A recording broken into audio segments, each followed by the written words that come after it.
Halo, jumpa lagi dengan saya Yusuf dalam program Arkais bersama narasumber kita, Mas Dwi Cahyono. Ya. Nah, oke, langsung aja Mas Dwi, Nggih, karena nggih. cerita yang kita beberkan Beberkan. dari episode yang lalu-lalu ini sangat panjang. Ya. Kemarin kita berbicara bagaimana makna Panji dilihat dari berbagai aspek. Ada yang belum kita bicarakan saja, Ya. yaitu aspek spirit cerita Panji dalam ketokohannya itu menginspirasi seperti apa aja. Ya. Baik, jadi jejak Panji yang sampai ke tangan kita itu ada jejak yang berupa artefaktual, yaitu relief candi dan juga arca Panji. Kemudian dalam bentuk tekstual kita mendapati teks-teks naskah-naskah Panji, khususnya susastra yang berbentuk kidung. Nah, kemudian juga kita dapati jejak-jejak budaya Panji masa lampau lainnya yang sampai ke tangan kita dalam bentuk oral, dalam bentuk tradisi lisan, bahkan juga dalam bentuk seni pertunjukan. Ini yang saya sebut semacam produk-produk Panji masa lalu yang sampai ke tangan kita sekarang. Nah, tentu kita tidak hanya berhenti pada produk-produknya, tapi kita perlu menelisik lebih jauh apa yang ada di balik produk-produk ini. Apa yang ada. Semakin banyak produk berarti ada sesuatu kan? Betul. Ya. Apakah itu keteladanan, Betul. apakah itu nilai-nilai seperti itu ya? Jadi kalau Panji itu mengalami transformasi, mengalami alih wahana dari satu wahana ke wahana-wahana lain, ini kan menjadi petunjuk kepada kita bahwa ada sesuatu yang penting sehingga Panji itu dialih wahanakan, penting dan populer, familiar, iya tak? Ya, karena familiar, karena populer di zamannya, maka dialih wahanakan dalam berbagai wahana, dari satu wahana ke wahana yang lain. Kalau kemudian diturunkan dari satu generasi ke generasi yang lain, berarti ada hal urgen sehingga perlu diwariskan. Nah, oleh karena itu bagi kita yang hidup di masa sekarang, yang kita tidak hanya sebatas pada produk budaya. Jadi kalau kita bicara tentang tiga wujud kebudayaan, itu kan ada yang pertama itu disebut dengan sistem ideas, gitu ya. Jadi kompleks ide, gagasan, nilai, terpesan dan sebagainya itu di wujud pertama. Wujud yang kedua itu adalah aktivitas. Dan wujud yang ketiga itu adalah artefak. Nah, yang sampai ke tangan kita itu kan artefaknya, karena aktivitasnya kan sudah berlalu.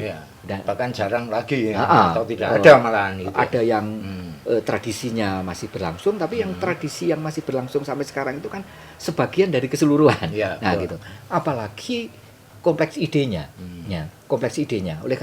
tetapi bukan tidak mungkin berangkat dari artefak kita bisa menyingkapkan tentang wujud pertama, yaitu kompleks ide atau yang disebut dengan cognitive culture ya. Jadi budaya kognitifnya.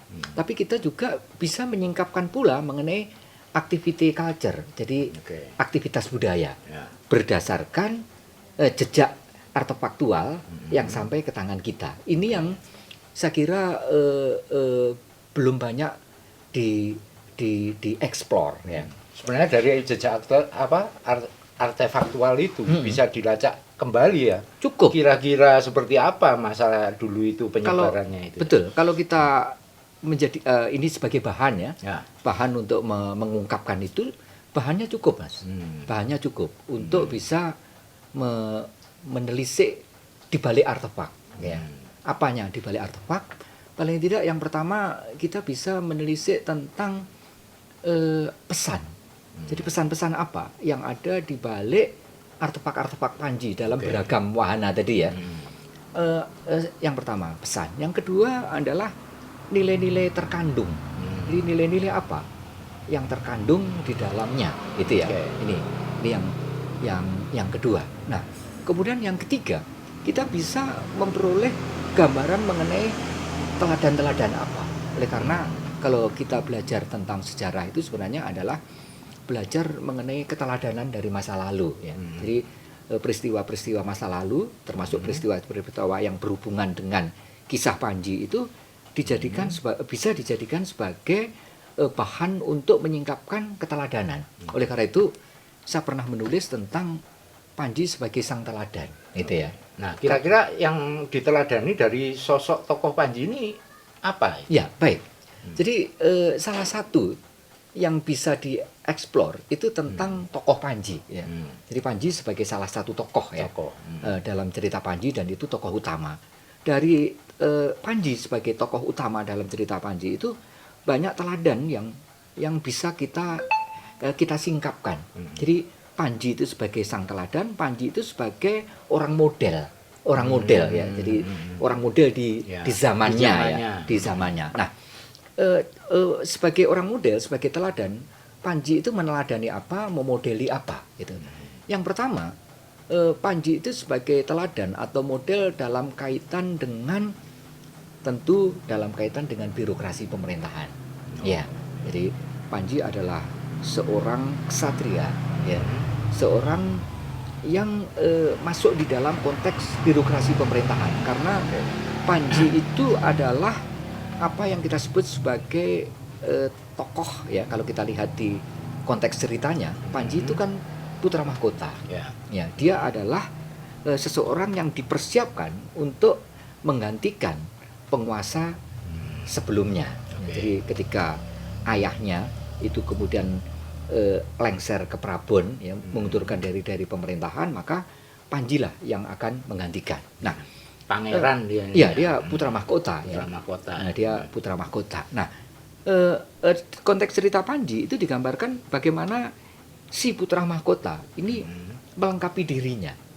Ya, melengkapi dirinya dengan berbagai hal ya, pengetahuan, keterampilan, keyakinan-keyakinan, kemudian dan kepiawaian lain, sehingga ketika kelak putra mahkota itu menjadi raja itu sudah memiliki kesiapan. Dan di lingkungan ksatria itu begitu, Mas. Jadi ketika para ksatria yang merupakan putra-putra raja itu masih remaja, kemudian putra-putra raja ini kemudian diajarkan ke suatu lembaga pembelajaran. Kalau kita lihat Mahabharata, baik keluarga Pandawa atau keluarga Kurawa itu kan kemudian belajar ya dengan kepada seorang guru gitu ya, di satu Mandala Kadewa Guruan ya, di satu tempat pembelajaran. Nah, karena ksatria maka materi ajar yang pertama itu adalah materi ajar yang berkenaan dengan kekesatriaan. Misalnya bagaimana mengelola negara. Oleh karena itu pengetahuan-pengetahuan yang berkenaan dengan pengelolaan kenegaraan itu perlu disampaikan. Karena ksatria itu juga sekaligus pimpinan militer ya. Maka olah kanuragan, gladi kemiliteran itu diajarkan. Salah satu di antara olah kemiliteran yang diajarkan kepada para ksatria itu belajar mana, ajar mana. Nah, itu satu yang penting. Nah, Panji ini semacam begitu. Dia adalah seorang putra mahkota yang kelak akan menggantikan penguasa sebelumnya, dan di dalam cerita Panji ini sedang melengkapi dirinya dengan piranti-piranti itu, sehingga ketika nanti tampil sebagai penguasa berikutnya dengan satu kesiapan ya. Jadi yang pertama tentu yang bisa kita teladani dari Panji itu adalah keteladanan yang berhubungan dengan pengelolaan pemerintahan, karena Panji adalah seorang putra mahkota yang kelak akan menjadi raja. Jadi kita bisa melihat dari cerita-cerita Panji tentang bagaimana Panji itu memimpin pasukan untuk ekspansi kekuasaan. Misalnya dalam cerita Wayang Topeng Malang itu ada kisah tentang bedahing Bali. Jadi Panji sebagai pimpinan militer ya, pimpinan militer menggambarkan tentang ekspansi Jawa ke Bali. Dan ini terkait dengan yang digambarkan ini sebenarnya adalah peristiwa yang terjadi pada era Hayam Wuruk ketika Hayam Wuruk melakukan ekspansi kekuasaan dari Jawa ke Bali, ke satu pusat kekuasaan dari kerajaan Bali Dwi Pamandala atau dinasti Warmadewa di suatu tempat yang namanya Badahulu, ya. Dalam peristiwa historis ekspansi Majapahit ke Bali itu, ekspansi militer itu dipimpin oleh Gajah Mada dan Aditya Warman. Nah, ini ada semacam kemiripan ya dengan kisah Panji, tentang Bedahing Bali itu. Jadi kalau di peristiwa historis itu digambarkan bahwa pimpinan pasukan itu adalah Gajah Mada dan Aditya Warman. Dalam kisah Bedahing Bali itu yang memimpin itu adalah Panji. Nah, oleh karena itu salah satu ketokohan yang ada di dalam tokoh-tokoh Panji itu ada sebutan Klono. Nah, jadi Panji itu digambarkan sebagai seseorang yang melakukan pengelanaan, ya, pengelanaan, entah pengelanaan untuk mencari kekasihnya atau pengelanaan itu dalam rangka ekspansi kekuasaan. Oleh karena memang tergambarkan di dalam kisah Panji ini sebenarnya adalah peristiwa yang terjadi pada masa Majapahit ya, khususnya ekspansi Majapahit dalam konteks doktrin politik yang disebut dengan Hamukti Palapa. Oleh karena itu pengkelanaan Panji tidak hanya di Jawa tapi sampai keluar Jawa itu dalam rangka realisasi terhadap terhadap visi dan misi integrasi Nusantara di era Majapahit, baik di masa pemerintahan Tribuana Tunggadewi dan lebih khusus lagi pada masa pemerintahan Hayam Wuruk. Oleh karena itu kisah Bedahing Bali dalam cerita Panji yang dipentaskan dalam wayang Topeng Malang atau Topeng Dalang Malang ini sebenarnya menggambarkan tentang ekspansi Majapahit ke Bali yang dipimpin oleh Gajah Mada dan Aditya Warman. Nah, ini yang pertama. Jadi ada keteladanan yang berhubungan dengan aspek pemerintahan dan kemiliteran.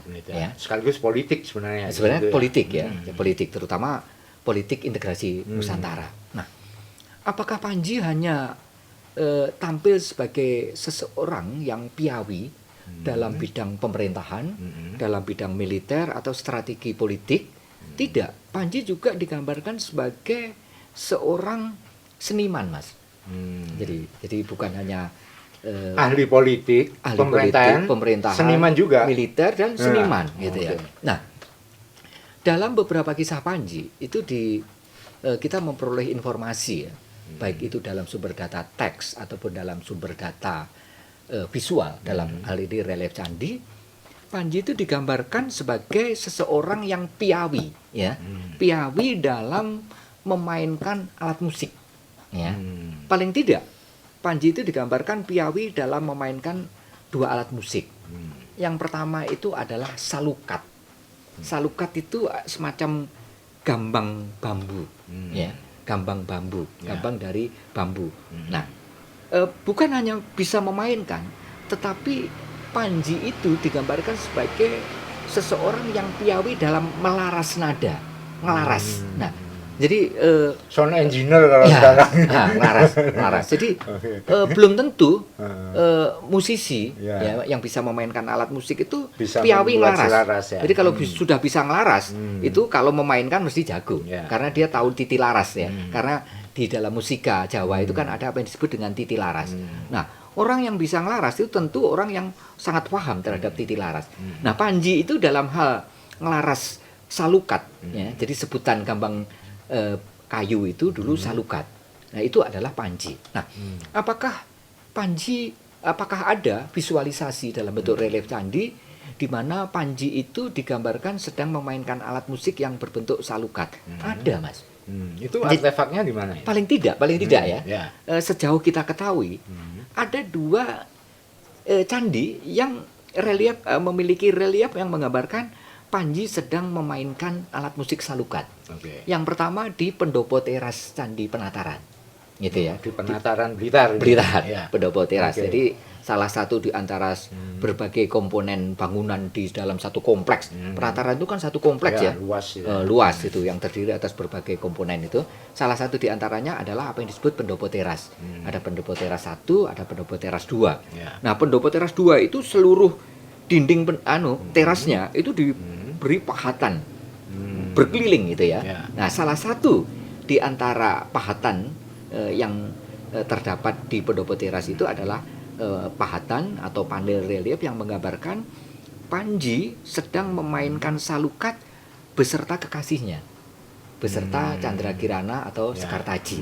Nah, jadi Panji mengajari juga kekasihnya Sekartaji itu untuk memainkan salukat, gitu. itu. Bahkan di Candi Penataran di Pendopo Teras 2 itu kedua digambarkan mereka berdua sedang memainkan salukat. Nah, ini yang di Pendopo Teras 2 Candi Penataran. Nah, yang menarik perhatian, paling tidak sejauh kita ketahui ada 2 relief candi, Mas, yang menggambarkan Panji beserta kekasihnya, beserta Sekartaji atau Candrakirana yang digambarkan sedang memainkan alat musik yang berbentuk salukat, ya. Oke. Mula-mula kita hanya tahu satu relief saja yang menggambarkan demikian, yaitu salah satu panel pada Pendopo Teras 2 Candi Penataran.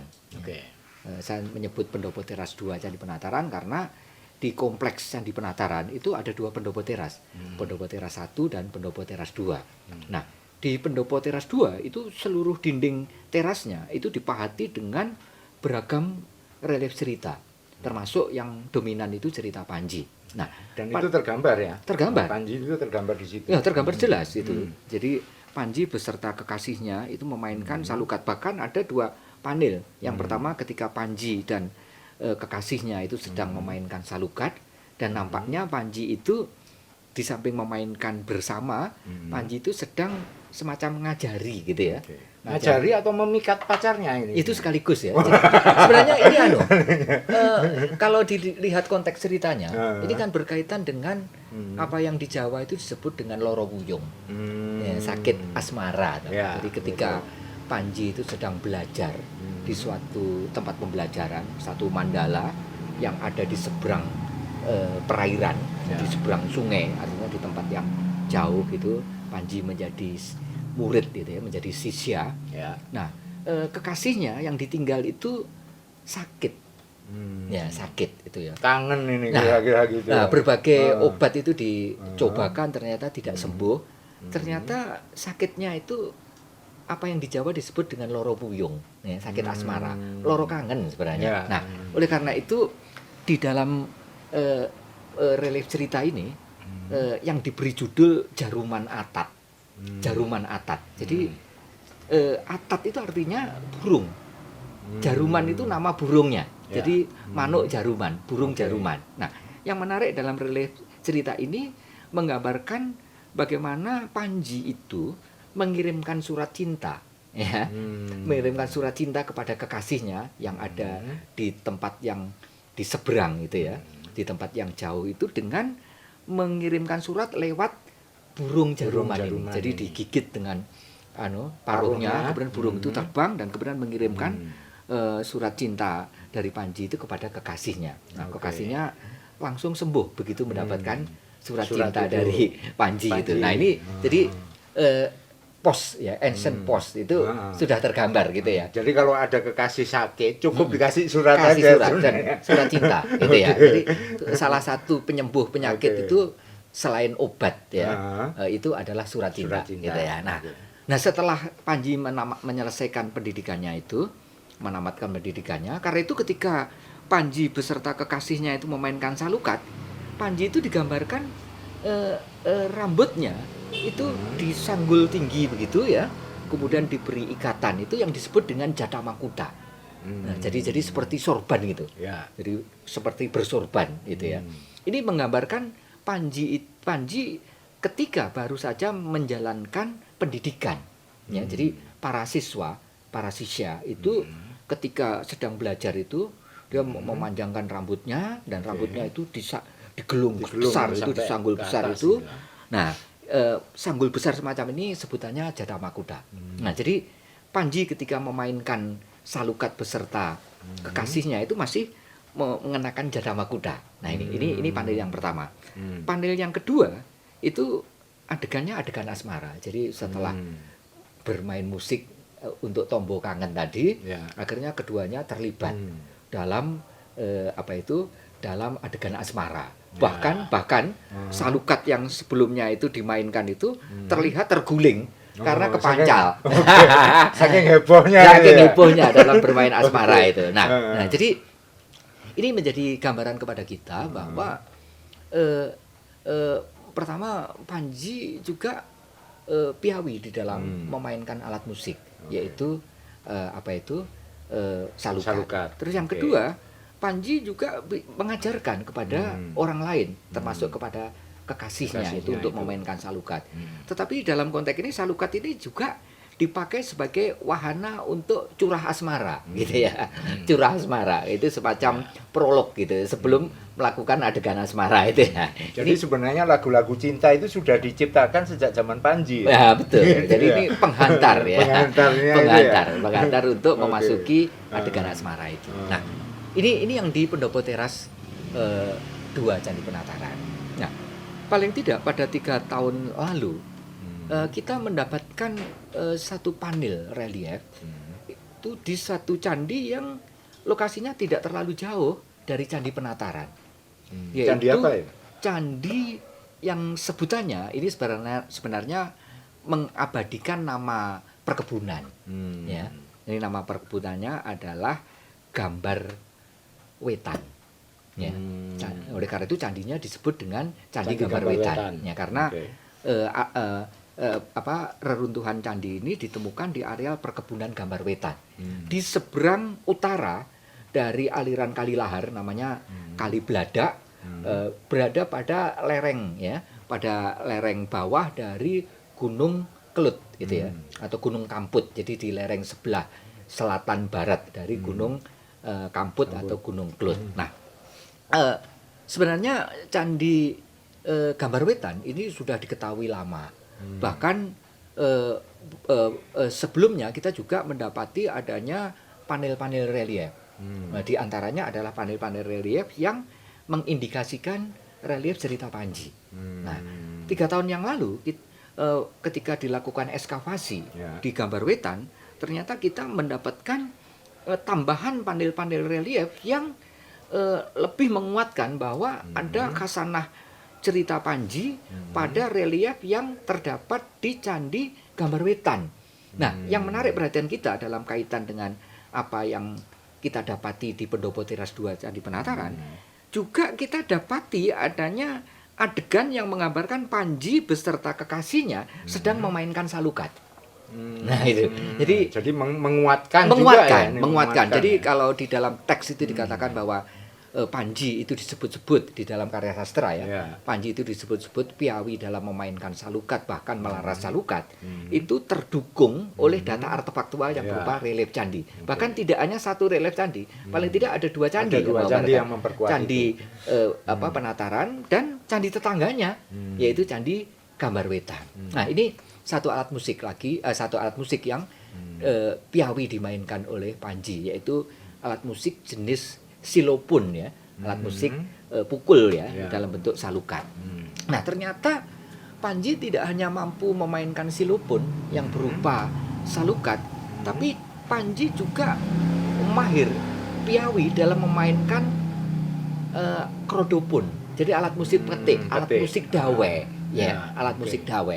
Nah, relief yang menggambarkan Panji sedang memainkan alat musik dawe itu kita dapati di Gunung Penanggungan, tepatnya pada punden berundak di Gunung Penanggungan, yaitu Kendali Sodo. Ya, Kendali Sodo. Jadi alat musiknya itu, alat musik dawenya itu adalah alat musik dawe yang jika di India itu disebut dengan wina. Wina gitu ya. Wina. Ya, itu yang terus gagangnya. Itu tangkai nadanya itu panjang gitu, dan dilengkapi dengan resonator. Resonator. Dan yang menarik, resonator yang tergambar di relief ini resonator yang berbentuk seperti buah labu. Oleh karena itu dalam teks-teks susastra wina semacam ini disebut dengan lawu wina atau malawu wina. Jadi wina yang dilengkapi dengan resonator yang bentuknya seperti buah labu. Bahkan dua. Ada yang di belakang ini separuh buah labu, tapi yang di depan itu seperti buah labu utuh gitu. Nah, ini di India masih dikenal. Dan di Indonesia kita mendapati visualisasi semacam itu baik pada relief ya khususnya ya. Pada relief itu kita dapati di berbagai tempat. Di Candi Jago kita juga dapati ya. Kemudian di Pendopo Teras di Gunung Penanggungan di Punden Perunda Kendali Soto kita dapati. Nah, jadi Panji itu juga mahir memainkan wadidra, alat musik yang berbentuk krodopun. Dalam hal ini berupa lawu wina atau malawu wina gitu ya. Dan ketika memainkan itu sama ya. Jadi alat musik ini juga alat musik yang menjadi penghantar asmara karena ketika memainkan itu kekasihnya itu berada di pangkuannya, di pangku Panji, terus Panji sambil memainkan alat musik gitu. Jadi mirip dengan salukat tadi ya. Jadi salukat itu dimainkan sebagai penghantar untuk memasuki adegan asmara. Begitu juga yang digambarkan pada Punden Berundak di Kendali Soto. Jadi sekali lagi bahwa Panji itu mahir dalam memainkan alat musik atau instrumen atau wadidra. Nah, selain seni musik, ini kan seni musik ya. Kalau kita lihat teks-teks Panji, ternyata Panji itu juga mahir memainkan cabang-cabang kesenian yang lain. Karena di dalam teks Panji, di dalam susastra Panji, kita mendapatkan gambaran di dalam teks itu dikatakan bahwa ketika Panji itu sedang mencari kekasihnya, ya, mencari Sekartaji atau Candrakirana, Panji itu pernah menyamar sebagai dalang, ya, sebagai dalang dan menyajikan seni pertunjukan berkeliling. Salah satu tempat di mana Panji itu menyajikan seni pertunjukannya itu di suatu pekan, di suatu pasar.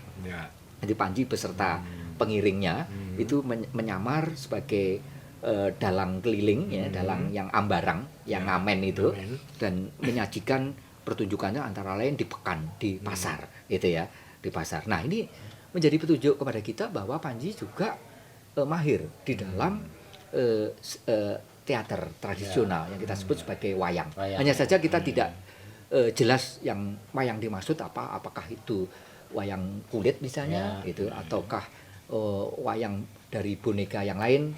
Kita kurang mendapatkan informasi yang detail. Hanya saja bahwa Panji juga mampu tampil sebagai pelaku seni pertunjukan yang kita sebut dalang.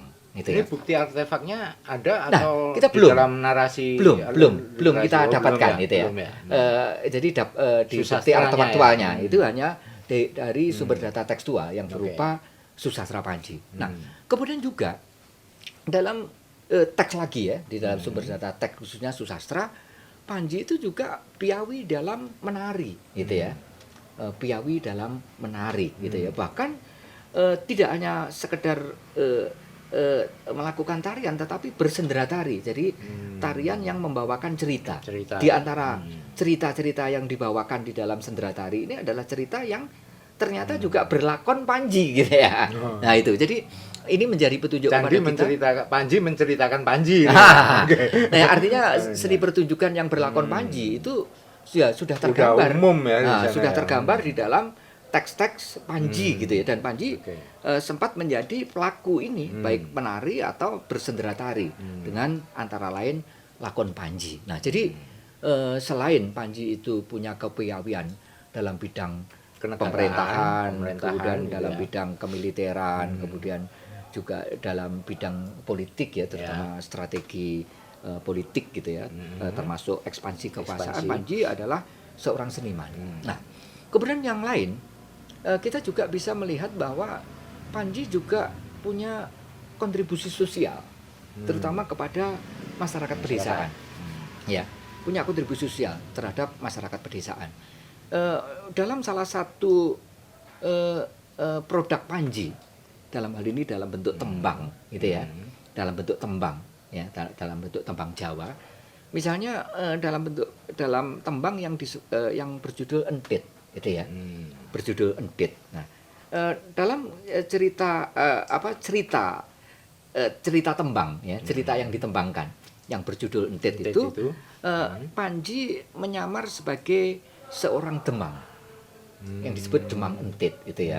Sedangkan kekasihnya itu menyamar sebagai Ragil Kuning ya gitu.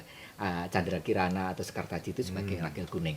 Nah, ini tergambar bahwa Panji di dalam cerita Entit itu digambarkan sebagai seorang petani sukses. Ya, misalnya ketika Entit tanya, "Entit," ya, misalnya sing nandur pari ya. Nah, itu yang menanam padi ya. Padi dengan buah yang buah yang bagus itu tanya siapa Entit sing berhasil menanam padi dengan hasil buah padi yang bagus itu. Entit menjawab, saya yang menanam, kamu mau ndak itu, gue gelem PNKB yo nduk yo dan seterusnya. Bukan hanya menanam padi, tetapi juga berhasil untuk membudidayakan tanaman perkebunan, terutama tanaman sayuran. Misalnya mampu membudidayakan terong yang belenak-belenak gitu ya, mampu membudidayakan tanaman kacang panjang yang panjang-panjang dan seterusnya. Ini menjadi petunjuk kepada kita bahwa ketika Panji itu mengelana keluar dari keraton kemudian ke masyarakat ya, sambil mencari kekasihnya itu, Panji juga menjadi semacam, kalau sekarang itu kalau di pertanian itu semacam penyuluh pertanian. Ya, jadi mengajarkan kepada masyarakat petani itu bagaimana membudidayakan tanaman dengan produk yang unggulan. Itu kalau padi ya, padi yang unggulan, kalau tanaman sayur yang unggulan dan seterusnya. Jadi selain politik, kenegaraan dan bagaimana melakukan sebuah ekspansi kekuasaan, kesenian juga, juga berkontribusi ke sosial. Gitu. Baik. Jadi Panji juga mengkontribusikan peran sosial kepada masyarakat, khususnya masyarakat pedesaan, masyarakat petani, tentang bagaimana pembudidayaan tanaman. Dan ini di kisah Entit itu, di tembang Entit itu tergambarkan dengan jelas. Nah, ini ya. Nah, ada 3 model nih, 3 model yang sudah dimiliki Panji. Masih ada model lain? Ada. Nah, jadi salah satu di antaranya yang juga penting yang tadi sempat saya gambarkan di Pendopo Teras 2 Penataran dan juga di kisah-kisah yang lain. Jadi Panji itu juga digambarkan sebagai orang yang tekun dalam melakukan kegiatan pembelajaran. Ya, jadi seperti saya katakan bahwa Panji muda ini adalah para pembelajar yang baik gitu ya. Dia belajar tentang banyak hal ya, tentang banyak hal. Belajar tentang olah kanuragan karena bagaimanapun juga akan menjadi penguasa, menjadi pimpinan militer di masa depan. Panji juga belajar tentang pengelolaan pemerintahan gitu. Nah, Panji juga belajar dalam berkesenian. Karena dahulu apa yang diajarkan di tempat pembelajaran yang disebut dengan Mandala Kadewa Guruan ya, atau juga bisa bentuk yang lain itu Karsian, itu samping belajar tentang hal kerohanian, itu juga mempelajari tentang kesenian ya. Panji juga digambarkan sebagai orang yang mampu mengubah syair gitu ya, mengubah syair gitu ya. Nah, ini jadi Panji itu digambarkan sebagai seorang murid yang tekun belajar tentang banyak hal gitu. Oleh karena itu kita bisa memperoleh keteladanan dari Panji, terutama keteladanan sebagai pembelajar ya, sebagai sisya, sebagai siswa ya, sebagai siswa. Oleh karena itu kematangan Panji ke depan sebagai calon penguasa ini antara lain berkat ketekunannya di dalam belajar. Proses belajar. Nah, ini adalah beberapa keteladanan yang bisa kita dapatkan pada figur Panji, ya, sosoknya Panji gitu. Jadi sehingga cukup alasan apabila kita mengatakan bahwa Panji itu sang teladan. Jadi Panji itu adalah seorang yang kalau sekarang itu kita sebut sebagai multi talenta gitu ya. Dan itu sebenarnya adalah wajah yang harus bisa digambarkan menjadi seorang calon pemimpin ini harusnya seperti dia. Mestinya, Ya. mestinya. Ya. Jadi seorang pemimpin, Panji kan memang seorang calon pemimpin ya. Calon pemimpin. Jadi seorang calon pemimpin itu ya memang kuat ya di dalam wawasan perpolitikan ya. Tetapi juga kuat di dalam wawasan dan kemampuan budaya, ya, pemerintahan. Tapi juga mestinya juga punya bukan hanya piawi ya sebagai pelaku, tapi paling tidak punya passion terhadap kesenian misalnya ya. Punya passion terhadap perekonomian, termasuk perekonomian di lini bawah, yaitu agraris, sehingga bisa memberikan contoh-contoh teladan pada masyarakat agraris. Nah, ini yang tergambar pada diri Panji. Jadi mestinya seorang penguasa itu ya punya multi talenta semacam ini ya. Entah kelengkapannya harus seperti inilah paling mestinya tidak. Jadi ya gitu. ada komplit ya. Ya memang nantinya akan menjadi pucuk ya. Menjadi pucuk pimpinan di suatu negara, di suatu kerajaan. Nah, ini pada diri Panji ya, yang kita sebut sebagai Panji sang teladan. Panji adalah contoh model, itu orang model. Panji sebagai contoh teladan dan orang model itu adalah sosok yang multi talent, gitu ya. Nah, ini yang mestinya kita ya, tidak harus calon penguasa ya, siapapun mestinya juga melengkapi dirinya, terutama ketika di usia muda ini dengan berbagai piranti ini, multi aspek. Jadi jangan hanya satu aspek, tapi juga multi aspek, termasuk kerohanian ya, karena Panji juga membangun kepribadiannya ya, termasuk kerohaniannya. Nah, ini dari sosok Panji. Nah, kemudian di samping keteladanan itu bisa kita timba dari sosok Panji, keteladanan itu juga bisa kita timba dari kisah-kisah Panji, cerita-cerita Panji. Nah, cerita Panji itu adalah satu cerita yang memiliki pesan penting ya. Pesan penting. Pesan penting yang pertama itu adalah pesan penting yang berkenaan dengan penyatuan. Ya, seperti yang sempat kita bicarakan pada minggu lalu. Jadi ada menggarisbawahi tentang pentingnya integrasi. Karena dalam cerita Panji itu kan ada 3 pattern ya, 3 pola gitu yang saya sebut pola 3 in 1 itu ya, yaitu integrasi, disintegrasi, reintegrasi. Jadi penyatuan ini mestinya menjadi visi, menjadi misi ya, bukan hanya visi tapi juga akhirnya setelah menjadi praktisi ya, jadi penguasa itu menjadi misi. Misi dari pemerintahannya itu menyatukan, mengintegrasikan. Terutama ketika di masyarakat itu sedang terjadi disintegrasi, sedang terjadi konflik, pergolakan. Dan bahkan di dalam cerita Panji ini visi dan misi integrasi ini dilakukan ketika memang ada konflik berkepanjangan, yaitu perang saudara berkepanjangan ya, antara Panjalu dan atau Kadiri, sebutan lain untuk Panjalu ya. Panjalu atau Kadiri itu melawan saudaranya Jenggala. Oleh karena itu visi dan misi yang diemban, yang diusung oleh cerita Panji itu adalah visi dan misi yang berkenaan dengan integrasi. Jadi sebagai solusi bagi disintegrasi. Dan yang menarik perhatian kita, wahana yang digunakan untuk mereintegrasikan itu adalah wahana kasih gitu ya. Jadi kasih, cinta dan sebagainya itu adalah satu solusi ya untuk mengatasi satu problem, terutama problem problem pergolakan, problem pertengkaran, problem perbenturan gitu. Jadi selesaikan problem itu dengan kekuatan kasih, dengan atas nama cinta. Nah, ini yang penting juga dalam cerita Panji, dalam kisah-kisah Panji. Karena di kisah-kisah Panji itu terlihat sekali gitu, visi dan misi integrasi itu tampak gitu ya. Itu bahkan sampai di zaman Mojopahit pun, dalam arti kata bahwa apa yang terjadi dalam kesejarahan Mojopahit juga disimbolkan juga di dalam masuk cerita Panji gitu. Betul. Ya. Jadi memang visi dan misi integrasi itu diusung ya, atau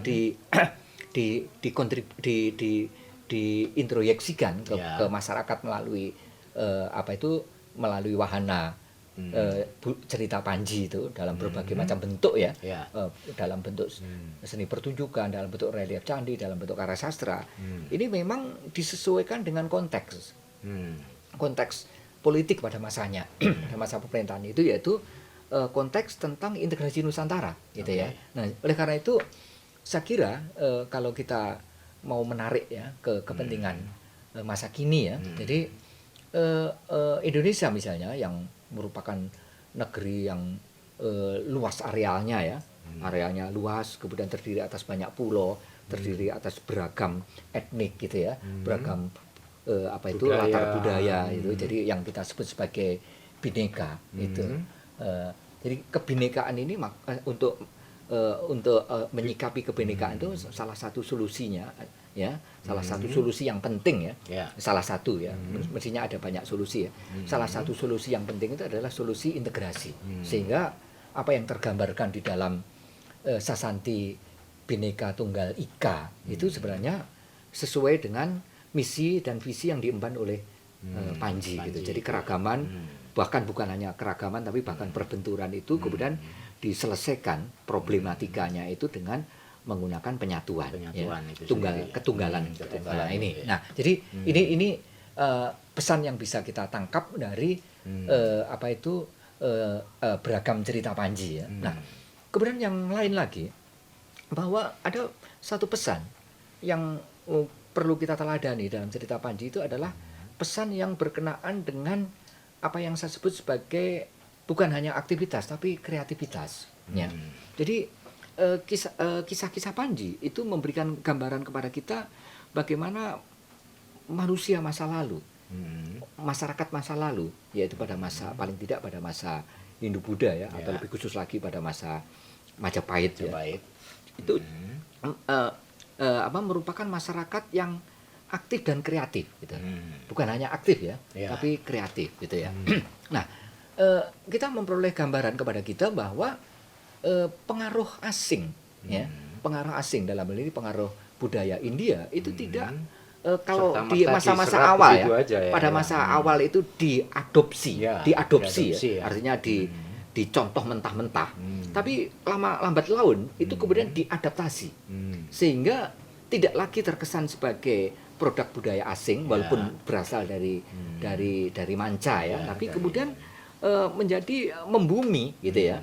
Karena melalui proses adaptasi, melalui proses pengolahan ya, melalui proses pengadukan ulang, sehingga ada proses adaptasi, ada proses reworking, ada proses remolding, sehingga cerita Panji itu merupakan contoh gambaran tentang bagaimana pengaruh luar itu diadaptasikan. Jadi menggambarkan tentang adaptasi budaya.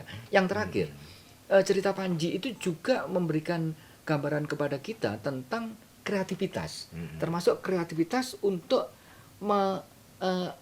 mengembangkan ya, yang semula hanya merupakan kisah oral, itu kemudian dialihwahanakan ke dalam berbagai bentuk, berbagai wahana yang lain.